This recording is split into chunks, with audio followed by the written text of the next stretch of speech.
Join me while I get some meal prep done for the upcoming week. With the weather getting nicer, I'm trying to get better at prepping some of our meals so we can spend some more time outside. Today I'm going to cook one pork loin roast to divide up between two separate delicious dinners. We just finished breakfast and I need to clean up this mess so I can start some bread dough, and I also need to get going on some buns for dinner tonight. I also want to get some meat in the crock pot, and I have a bunch of other little tasks to complete today, so let's get going.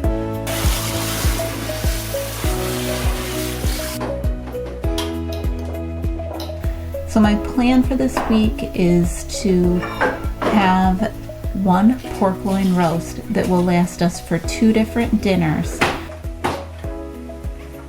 One we will have with some delicious burger buns that we're going to make from scratch. I'm going to add some homemade barbecue sauce to the pork, and we'll have some pulled pork sandwiches.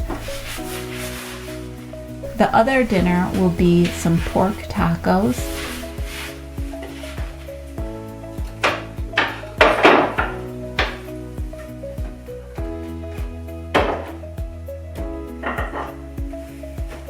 There's always one more.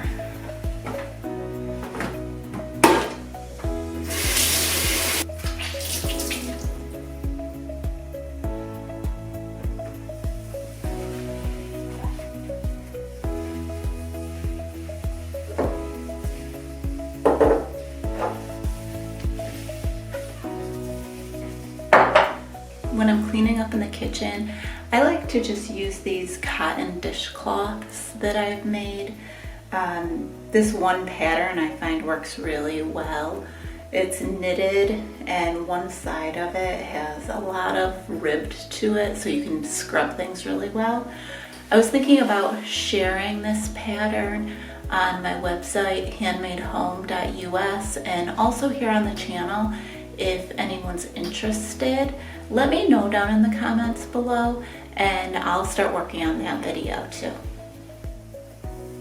Now we're going to get this pork loin roast that I have into the crock pot for dinner tonight. I'm not sure if we're going to have it with tacos or if maybe we will have the barbecued pork sandwiches.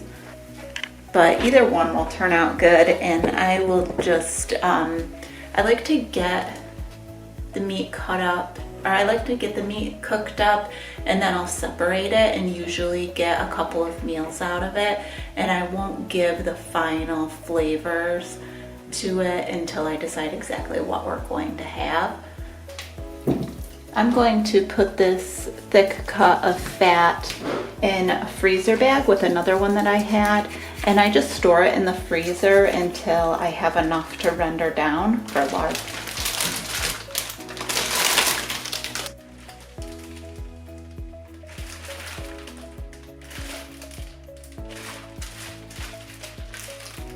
I'm gonna just drizzle some olive oil into the crock pot, and then I'll season this pork with some salt and pepper and garlic and let it cook for several hours until it's falling apart. And then usually I'll split it up, and one I'll do for probably tacos one night, and the other part I will use for some pulled pork barbecue sandwiches. You can sear the meat if you want to before putting it in the crock pot, but I have done it several times without doing that, and I think it turns out just fine. Now that we have our meat in the slow cooker, I am going to get started on the dough for our bread. I just have to mill some flour. This recipe calls for 575 grams of flour. You can really divide up your flour for this however you like. I've made it several different ways. When I first started out, I would do half of that flour as bread flour and the other half all-purpose. Since I started milling my own flour, I have been experimenting a little bit with the recipe. Here I am using 1/3 bread flour, 1/3 all-purpose flour, and 1/3 of a hard white wheat. To the flour, you're going to add 10 grams of salt, 10 grams of a sweetener. I'm using raw cane sugar, but you can use whatever you prefer, whether it's honey or granulated sugar. To that, I'm adding 5 grams of yeast. To the flour, I'm going to add 400 grams of water and get the water all incorporated into the dry ingredients. While the bread dough is mixing, I'm just going to get a bowl greased to put the dough in. A lot of times I'll just leave the dough right in the mixing bowl to rise, but I am going to need the mixing bowl again to get our buns started.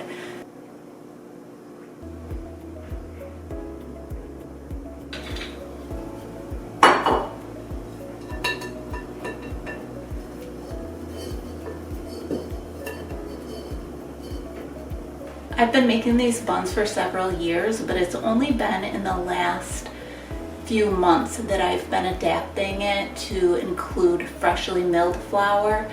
And at this point, I'm only using about 1/3 of the flour as bread flour, and then 2/3 of the flour from the recipe is freshly milled flour. And everyone agrees that the flavor of these is just delicious. We love that nutty taste of the freshly milled flour, but I haven't yet went 100% for the freshly milled flour yet. So the first thing that we need is 250 grams of buttermilk. I think the flavor that the buttermilk gives to this is delicious. I also find that the buttermilk makes these a lot fluffier than when I just make it with whole milk. And to the buttermilk, we're going to add 1 egg. I'm going to whisk these together and put them on a low burner. I don't want these to get really hot. You do want it lukewarm, but you don't want the milk or egg to start cooking.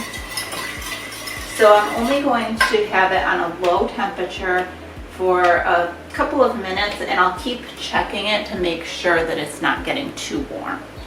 I'll measure my flour over here as well, just so I can keep an eye on the buttermilk. We need 450 grams of flour. So I'm going to use about 150 grams bread flour, and then the rest I'll use with the freshly milled hard white wheat. Now I'm going to add 25 grams of a sweetener. I'm going to use raw cane sugar. You can use honey or maple syrup or granulated sugar, whatever you prefer. And if you want to measure it out, that is about 2 tablespoons. We're going to add 7 grams of salt, and that's about 1 teaspoon of salt. And then we want about 10 grams of yeast, which is about 2.5 teaspoons of yeast.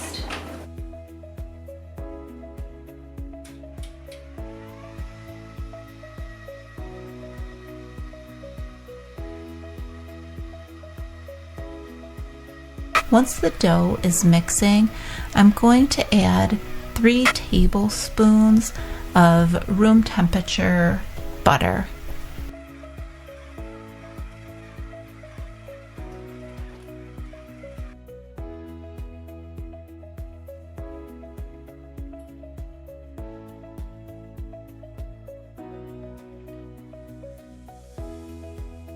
The buns have been rising for about 1.5 hours, and the dough has doubled in size.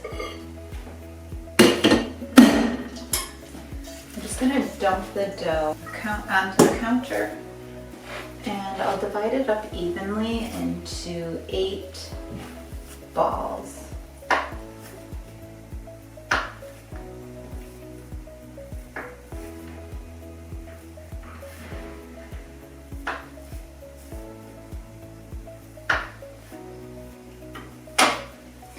Usually to make these buns, I will just fold the corners down and pinch them underneath, and then I tightly roll it against the palm of my hand into a nice ball, and then I flatten them down to a nice disc.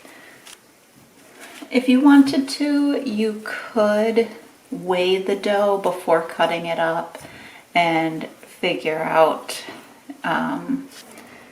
the weight per bun that you want so they're all the same size. I just kind of eyeball it and they turn out close enough for us. It's usually okay for us to have some larger and some smaller just because everyone doesn't always eat as much as the others. Now we'll get a damp tea towel to lay over top of the buns so while they rise so they don't dry out, and I'll just set them aside. The oven has been preheated to 350 degrees Fahrenheit, and now I'm just making a egg wash to brush on top of the buns, and then I will sprinkle some white sesame seeds over the top. These buns will have to bake for about 18 to 20 minutes until golden brown. These have puffed up nicely.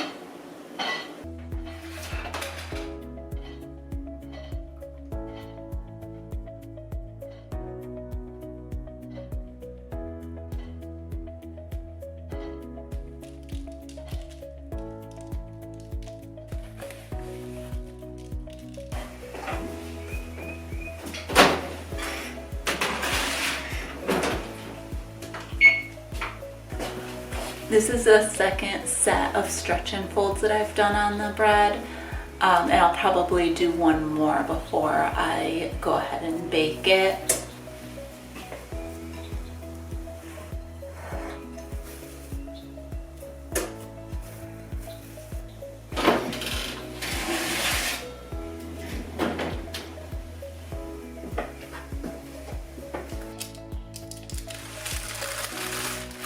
Now I'm going to get started on the barbecue sauce.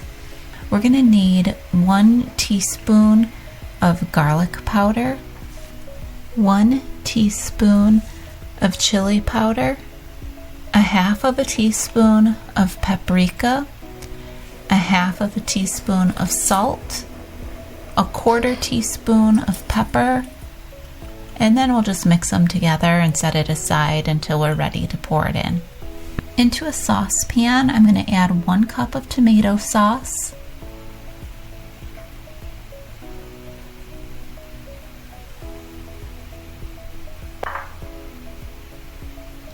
2 tablespoons of brown sugar. I'm using a light brown sugar, but you can use dark brown if that's what you have.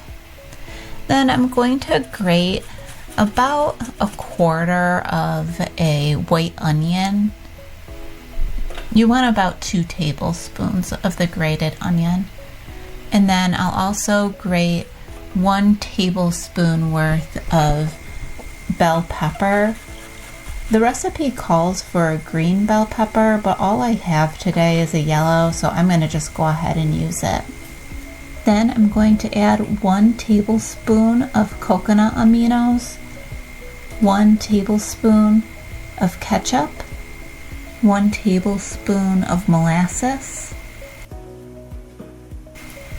1/4 cup of apple cider vinegar, and about 1/2 teaspoon of lemon juice. Then I'm going to stir it all together over a medium-high heat just to bring it to a boil. And I'm also going to add in about 1 tablespoon of butter. As I'm mixing this all together, I'm going to add our dry spices. After I tasted this, I really thought that it was missing something, so I ended up adding in about a tablespoon of Dijon mustard. Once the barbecue sauce started to boil, I turned down the heat and just kept stirring every once in a while and let it simmer for 10 minutes. Once our pork finished cooking, I pulled it out of the slow cooker and removed the bones and shredded all the meat, dividing it into 2 containers. This one here, I am going to add a barbecue sauce. I decided to not pour all the sauce over top of the meat because I did want to leave some on the side to add to the sandwiches once we made this for dinner. Our meat ended up finishing a little early in the day, so the kids and I decided just to sample a little bit to hold us over until dinner.